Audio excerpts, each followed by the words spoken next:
எல்லாரும் நல்லா பாருங்கள். இது நம்ம சங்கத்துடைய ஆண்டு அறிக்கை ரிப்போர்ட்டு. இது நான் தயாரிச்சது கிடையாது, சரிங்களா? இது குறித்து பேசணும் லெட்டர் கொடுத்துருக்கேன். அதுக்கு அப்ரூவல் வருமா வராதான்னு தெரியாது. அதனால் என்னுடைய சில கேள்விகளையும் இங்கே கொடுத்துருக்கதையும் நான் வந்து வீடியோவாக போடுறேன். நீங்கள் அதை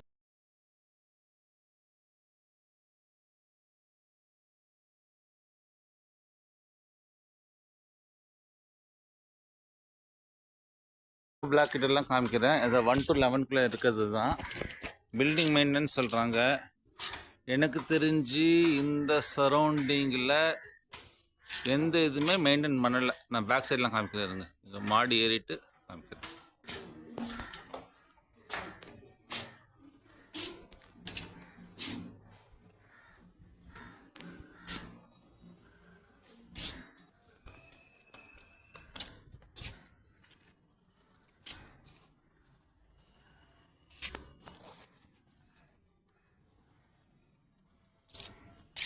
கிராக் விட்டது, செடியெலாம் வளர்ந்துருக்கு, சோத்தில்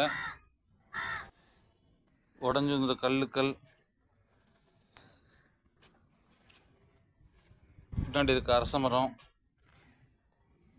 இங்கே ஒரு அரச மரம், கீழே அங்கே அரச மரம்,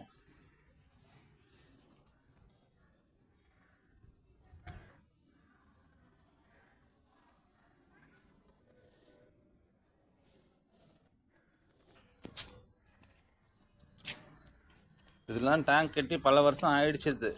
அட்லீஸ்ட் இதெல்லாம் சரி செய்யுங்கன்னு சொல்லிட்டு அந்த ஓனருக்கு ஒரு இன்டிமேஷனும் பாருங்கள். அந்த மாதிரி எதுவுமே இங்கே கொடுக்குறதும் கிடையாது, அதை பற்றி கவலையும் கிடையாது. அப்புறம் என்ன பில்டிங் மெயின்டெனன்ஸுக்கு பண்ணுறாங்க? இது ரிப்பேரும் பண்ணலை. பில்டிங் மெயின்டெனன்ஸ் இதில் வந்து இதெல்லாம் பாருங்கள் எப்படி இருக்குன்னு சொல்லிட்டு அந்த இதெல்லாம் ஜாலி சைடெலாம். இது L4 to L6 ஓரளவுக்கு டீசெண்ட் நாங்கள் மெயின்டைன் பண்ணிகிட்ருக்கோம் இந்த இடத்த. இதோட மற்ற பிளாக்லாம் மோசமாக இருக்கும், ரொம்ப கேவலமாக. ஸோ உங்கள் பிளாக்கில் யாருக்காச்சும் இந்த 642 ஓனர்ஸில் எந்த பிளாக்லையாச்சும் இந்த பில்டிங் மெயின்டெனன்ஸ் சொல்லிட்டு ஏதாவது செலவு பண்ணியிருக்காங்களா? அந்த மாதிரி ஏதாவது இருந்துச்சுன்னா அது தயவு செஞ்சு வீடியோவாவோ குரல் பதிவாவோ போடுங்க. ஏன்னா தெரியணும் இல்லை அங்கே யாருக்கு பண்ணியிருக்காங்கன்ட்டு. ஆக மொத்தம் பில்டிங் மெயின்டெனன்ஸ் என்ன கணக்குன்னு தெரியணும். எந்த வீடுமே எனக்கு தெரிஞ்சு நம்ம காலனியில் சொசைட்டி சார்பாக பெருசாக செலவு பண்ணி எதுவும் பண்ண மாதிரி தெரியல.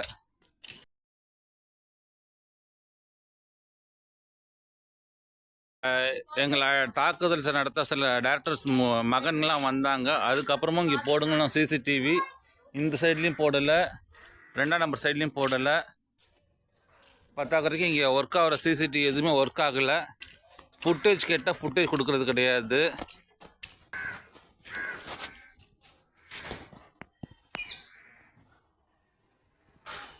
இந்த இடத்துல 3 சைடும் பார்க்குற மாதிரி தான் கேமரா இருந்துச்சு. இப்போ பார்த்தா இங்கே 2 கேமரா காணோம்.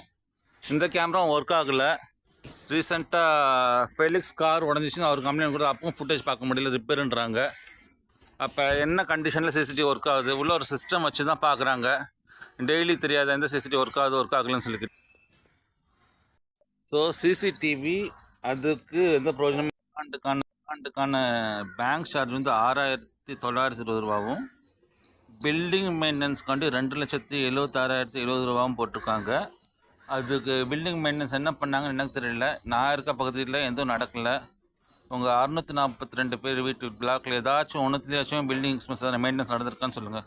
பூசுறதோ வெள்ளடிக்கிறதோ வேறு ஏதாச்சும் பராமரிப்பு நடந்துருச்சுன்னா அது சொல்லுங்கள், அதை தெரிஞ்சுக்கலாம். மேலும் கார் பார்க்கிங் எக்ஸ்பென்ஸ் சொல்லிட்டு ஒரு 10,000 ரூபா போட்டிருக்காங்க. கார் பார்க்கிங் என்ன எக்ஸ்பென்ஸ்ன்னு எனக்கு தெரியல. எனக்கு தெரிஞ்ச இந்த புதுசாக இந்த ஒரு தட்டி தான் அடிச்சிருக்காங்க. இது தங்கத்தில் செஞ்சாங்களே வெளியில் செஞ்சாங்களான்னு தெரியல. இந்த மாதிரி எவ்வளோ செஞ்சுருக்காங்கன்னு தெரியல. வேறு எதாக இருந்தால் அதுக்கு அவங்க விளக்கம் தரணும், இல்லை எங்கேயாச்சும் ஒரு ஷெட் அடித்து கொடுத்துருக்காங்களான்னு சொல்லிக்கிட்டு. இதில் சிசிடிவி எக்ஸ்பென்ஸ் கேமரா எக்ஸ்பென்ஸ்னு சொல்லிட்டு 35,669 ரூபா போட்டிருக்காங்க. வீடியோ எடுத்துருக்கேன். எந்த சிசிடிவி எங்கேயும் ஒர்க் ஆகிறது கிடையாது. யார் இப்போ ஃபுட்டேஜ் கேட்டாலும் அது இல்லைன்னு தான் சொல்கிறாங்க, சிசிடிவி ஒர்க் ஆகலன்ட்டு. அடுத்தது ட்ரைனேஜ் மெயின்டெனன்ஸு 50,385 ரூபா போட்டிருக்காங்க. அதில் இன்னொன்று ட்ரைனேஜ் பைப்லைன் மெயின்டெனன்ஸ் சொல்லிட்டு அதுக்கு வந்து ஒரு 18,520 போட்டிருக்காங்க. ட்ரைனேஜ் எந்த லட்சத்தில் இருக்காங்கன்றதுக்கு சாட்சி இருக்குது. அது இன்னொரு இப்போ பண்ணியிருக்காங்க. சுத்தமாக மாறி இருந்தால் எந்த இடத்துல அடைப்பு இருக்கக்கூடாது. இப்போ ரீசெண்டாக இந்த வருஷமும் மாறி இருக்காங்க. நான் ஒரு இடத்த காமிக்கிறேன், எப்படி இருக்குன்னு பாருங்கள். இது L3H3 பேக் சைட் பின்புறம் எப்படி இருக்குன்னு பார்த்துக்கோங்க. எல்லாமே புதராக தான் கிடக்குது.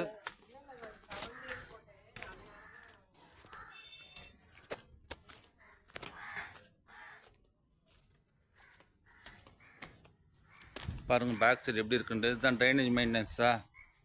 எந்த இதுக்கு மூடி கிடையாது. போகிற வழி சாக்கடைலாம் ரொம்ப தான் வழி கிடக்குது பாருங்கள். எல்லாம் சுத்தம் பண்ணியிருந்தேன். ஏதோ இதுக்குள்ளே காலியாக வைக்க முடியாது. இதுதான் ட்ரைனேஜ் மெயின்டெனன்ஸு. வழி இருக்கிற இடத்துல சாக்கடை அடைப்புலாம் போகாமல் இருக்குது 2-3 இடத்துல.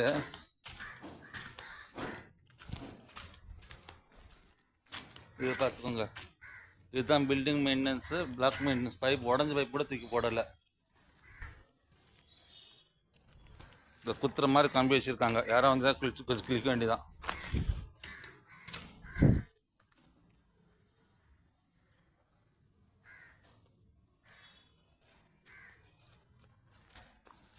தெரியுதுங்களா?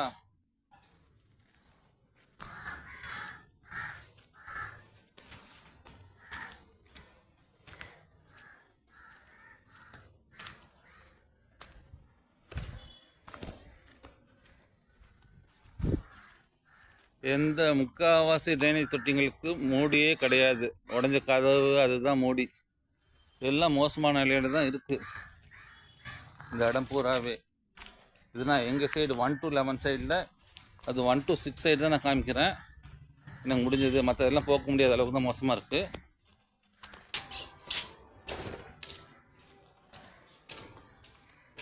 ட்ரைனேஜ் மெயின்டெனன்ஸ் பார்த்துக்கோங்க.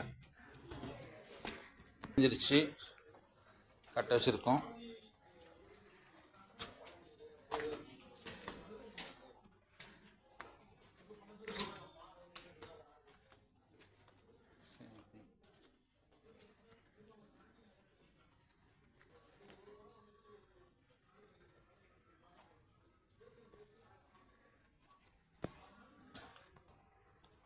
அப்புறம் மோட்டர் மெயின்டெனன்ஸ் 1,20,000 ரூபாய். எனக்கு தெரிஞ்சு இந்த 4ஆம் பிளாக் மோட்ரு இயங்கியே பல வருஷம் ஆச்சுது. சம்பு நல்லா தான் இருக்குது. மோட்டர் ரிப்பேர் இந்த மாதிரி தான் பல வீடுங்களுக்கு 2 பிளாக்குக்கு ஒரு மோட்ரு, 3 பிளாக் ஒரு மோட்ரு தான் ஓடுது. அப்போ மோட்ரு மெயின்டெனன்ஸ் பண்ணி ரிப்பேர் பண்ணி இந்த மோட்டரில் எங்கே போகுது? ஏன் இது ரீப்ளேஸ் பண்ணாமல் இருக்குது? இந்த மாதிரி மோட்டர் மெயின்டெனன்ஸ் 1,1425 ரூபாய். இந்த கொஞ்சம் கன்ஃபியூஸ் ஆகிட்டேன் போன பட்ஜெட்டுக்கும் ரிவைஸ்க்கும் போடுறதுக்கும்.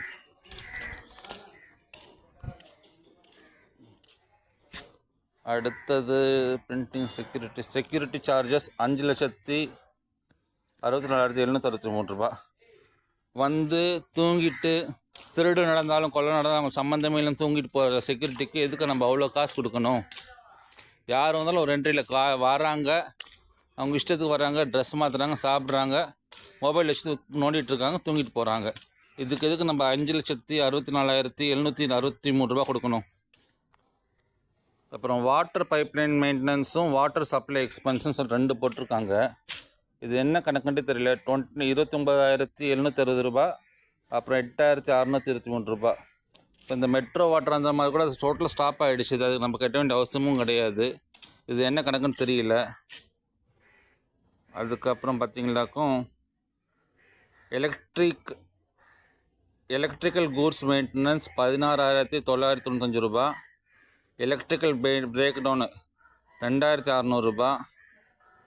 அதை தவிர வேறு ஏதாவது எலக்ட்ரிக்கல் அண்ட் எக்யூப்மெண்ட்ஸ் 58,104 ரூபா. ஆக மொத்தம் ஒரே எலக்ட்ரிக்கலுக்கு எத்தனை செலவுன்ற தெரியல. அதுக்கூட பிரேக்கப் கிடச்சா நல்லாயிருக்கும். எங்கெல்லாம் இவ்வளோ செலவு பண்ணாங்கன்ட்டு. இதில் வந்து மிஸ்லேனியஸ் எக்ஸ்பென்ஸ்ன்னு சொல்லிட்டு 16,235 ரூபாவும், மீட்டிங் எக்ஸ்பென்ஸ்ன்னு சொல்லிட்டு 92,546 ரூபாவும்,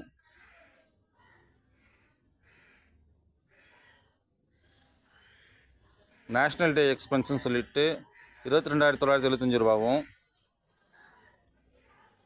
ஆஃபீஸ் எக்ஸ்பென்ஸ்னு சொல்லிட்டு 14,226 ரூபாவும், பூஜா எக்ஸ்பென்ஸ்னு சொல்லிட்டு 13,622 ரூபான்னு சொல்லிட்டு போட்டிருக்காங்க. பூஜா எக்ஸ்பென்ஸ் அதை நம்ம எதுவும் கேட்க முடியாது.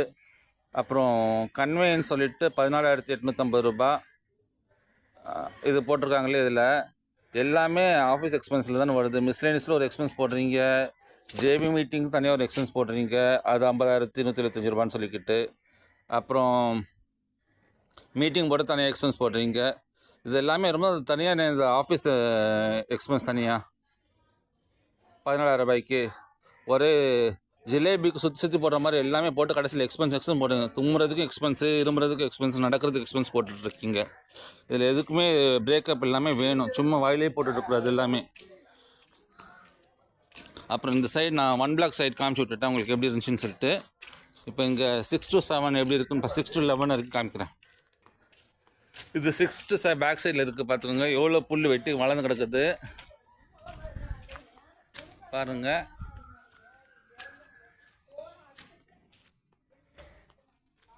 இதெல்லாம் மெயின்டெனன்ஸ்லேயே வராதா எப்படி என்னன்ட்டே தெரியல. இந்த முன்னாடி ஒரு 6 மாதம் முன்னாடி 9 மாதம் முன்னாடி சொல்லி இங்கே க்ளீன் பண்ணி எரித்தோம். திருப்பி அடுத்தாடி மண்டிடுச்சுது. எல்லாத்துக்குமே தெரியும், வீடியோ போட்டு தான் வந்து நடந்துச்சுன்னு சொல்லிக்கிட்டு. பேக் சைடில் பார்த்துக்கோங்க, இங்கேயும் அவ்வளோதான், ஃபுல்லாக செடி தான் வளர்ந்துருக்கு. ஜூம் பண்ணி காமிக்கிறேன். அதுலேயும் அந்த முன்னாடி ஃபுல்லாக புதர் மாதிரி தான் வளர்ந்துருக்கு. இங்கேயும் கிடக்குது. ட்ரைனேஜ் மெயின்டெனன்ஸ் சொல்கிறாங்களே, இங்கேயும் 2 ட்ரைனேஜ் இருக்குது. அப்போ இதெல்லாம் திறந்தாங்களா திறக்கலையா? அதோ உள்ளுக்குள்ளே இருக்குது. இதுக்குள்ளே பூந்து எப்படி க்ளீன் பண்ணாங்க? க்ளீன் பண்ணாமே போயிருக்காங்க. அப்போ அந்த க்ளீன் பண்ணால் கூட இது ஆயிருக்கும். ஸோ இந்த இது வந்து ஃபுல்லாக பேப்பர் ஒர்க்கில் தான் இருக்குது. எல்லாம் ஒர்க்கிங் சொல்லிட்டு எதுவுமே லிட்ரலாக இல்லை. இதில் கணக்கெலாம் கூட இன்னும் கேட்குறது, இன்னும் எவ்வளோ கேட்கலாம். ஓப்பனிங் பேலன்ஸ், க்ளோசிங் பேலன்ஸ்லாம் அதெல்லாம் அக்கௌண்ட்ஸ் தெரிஞ்சவங்க கேட்பாங்க.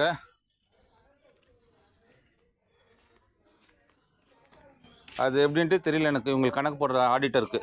இங்கே பாருங்கள், இந்தியன் பேங்க் க்ளோசிங் பேலன்ஸ் வந்து 8,103 ரூபா, இங்கேயும் 8,103 ரூபா. இங்கே இந்தியன் ஓவர்சீஸ் பேங்க்குடைய க்ளோசிங் பேலன்ஸ் 3,150 ரூபா. இங்கே இந்தியன் பேங்க் ஓப்பனிங் பேலன்ஸ் 3,157 ரூபா. யார் அந்த 7 ரூபா எக்ஸ்ட்ரா போட்டாங்கன்னு தெரியல. இந்த மாதிரி ஒவ்வொன்றுத்துலேயும் நீங்கள் பார்க்க எல்லாத்துலேயும் மாறிட்டே இருக்குது. ஸோ இதுக்கு உண்மையான விளக்கத்தை சொல்ல வேண்டியவங்க ஆடிட்டரு, பொருளாளர், தலைவர், இவங்ககிட்டலாம் பதில் வரும்ன்ற எனக்கு நம்பிக்கை கிடையாது. நான் கேட்டதுக்கு எனக்கு பேச அனுமதிப்பாங்கன்னு தெரியல. அதனால் இந்த வீடியோ மூலமாக நான் போடுறேன் கேள்வியை. எல்லோரும் கேட்கலாம். 642 இந்த கேள்வியெல்லாம் கேட்கலாம். கணக்கில் எவ்வளோ மிஸ்டேக் இருக்குன்ட்டு. இந்த மாதிரிலாம் எங்கேயா பராமரிப்பு செஞ்சால் 2,76,000 ரூபாய்க்கு போட்டிருக்கேன்னு சொல்லிக்கிட்டு ஏதாவது ஒரு இடத்துல காமிக்க சொல்லுங்கள். இவ்வளோ பில்லு போட்டு கணக்கு ஜீரோன்னு சொல்கிறதுக்காக ஒரு ஆடிட்டரும் ஒரு அசோசியேஷனும். இதில் வர இன்கம் டேக்ஸ் வேறு எவ்வளோ பே பண்ணுறாங்க? 2,80,510 ரூபா. இதில் நம்மளுக்கு ஏதாச்சும் பேமெண்ட் ஸ்டோன் வாங்கி ஒரு இடத்துல கல் பதிச்சா கூட இந்த மெயின்டெனன்ஸ் எல்லாம் நின்றுடும். ஓரளவுக்கு பூச்சி புதரெலாம் அதை ரெடியாக நிற்கும். கொஞ்சம் கொஞ்சமாக பண்ணலாம். ஒவ்வொரு இடத்துலையும் 2 லட்சம் எவ்வளோ ஸ்கொயர் ஃபீட் நம்ம கவர் பண்ணலாம் இவ்வளோ அமௌண்ட்டுக்கு. இந்த புல் இதெல்லாம் க்ளீனாக இருக்கும். காலனி பார்க்க ரொம்ப அழகாக இருக்கும். அந்த மாதிரி உபயோகமாக பண்ணாமல் தண்டை செலவு பண்ணிக்கிட்டு அந்த பில்டரை பார்க்க போனேன், இந்த பில்டரை பார்க்க டீ காஃபி சாப்பிட்டேன்னு சொல்லி கணக்கு எழுதி லட்சத்துலேயும் 1000த்துலையும் கொள்ளடிக்கிறாங்க. இது நான் கொள்ளைன்றது என் தனிப்பட்ட கருத்து.